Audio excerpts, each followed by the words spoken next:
Sir, do you like lizards? Yeah? Because I think you're about to see some, right? Yeah. Anyways, this is a bearded dragon who's really chill right now.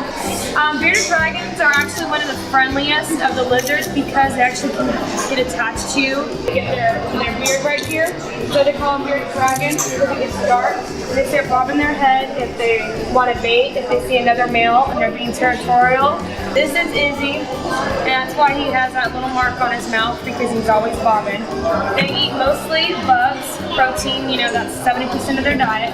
They also eat vegetation, which you can give them like maybe every other day or, you know, every couple of days.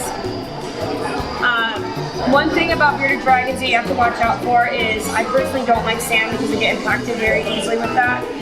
And that's actually about as big as they get. They can get to about 2.5 with their tail. He's about full grown. He's about 2.5 to 3 years. They grow pretty quickly, but he's pretty big.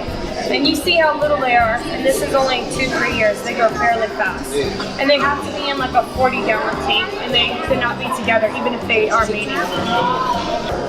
They're diurnal lizards, which means they're active both in the day and the night, so they need the UVB bulb to simulate like a natural light from the sun.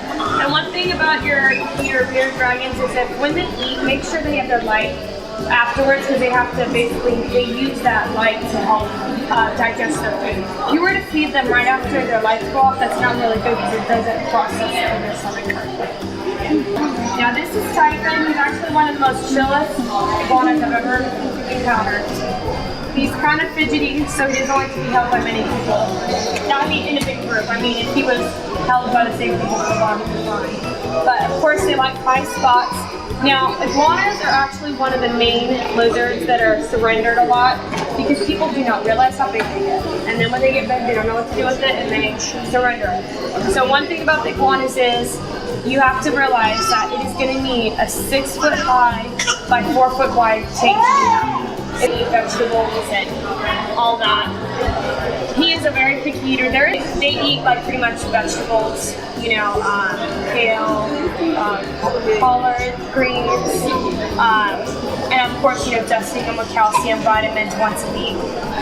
That way they get all their nutrition, and he needs a UV as well and a spotlight. And I do keep his spotlight on. Not the spot, but there's the ceramic ones you can have. I keep that on him night and day just because he's not in my reptile room. He's out in the middle of the house where the air conditioner's going, so he has to have enough heat because, you know, they're tropical, they need that humidity too. So another thing I do is I spritz them, I soak them weekly at least, maybe a couple times a week, pretty much whenever I can, especially for their shedding to make sure that he sheds. And one thing you gotta watch out on iguanas is with their shed, you gotta make sure their shed comes off with its spikes. So, yeah, he's just trying to go to my head. He just wants to go. He'll try to, like at the end, he'll just go right here. They love to be on people's heads. Or the higher, the better is how iguanas are. I was 6 years old. My mom came home with a Savannah Monitor, and that's what made me get into reptiles besides my first turtle I had. And her name was Savannah because I guess I named it Savannah. I don't know, but this is a girl. I saw her at a pet shop, and I wanted to rescue her because I heard she was surrendered. The thing is about her is I think she may be partially blind. She's very, very sweet, but you have to watch her mouth because sometimes she doesn't know where she's at. And it's really hard for her to eat, and she's a little nippy if she doesn't know what's going on. But if you can tell, before she pulls up the tail, she's about 3.5 foot. They eat about, I would say every other day, maybe 3-4 times a week. And I prefer to feed Savannah Monitor outside their cage because you see with her tongue, she smells with it, she eats, that's all she eats basically, and then they breathe out of here. So I would suggest feeding Savannah outside their cage because since she's blind, I don't want her trying to look for food because she thinks it's a mouse.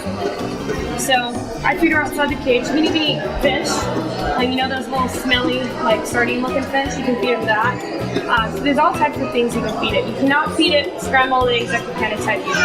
Because the tegues you can feed them scrambled eggs. You cannot feed them cooked meat at all because they're supposed to eat raw food. So the Savannah Monitor.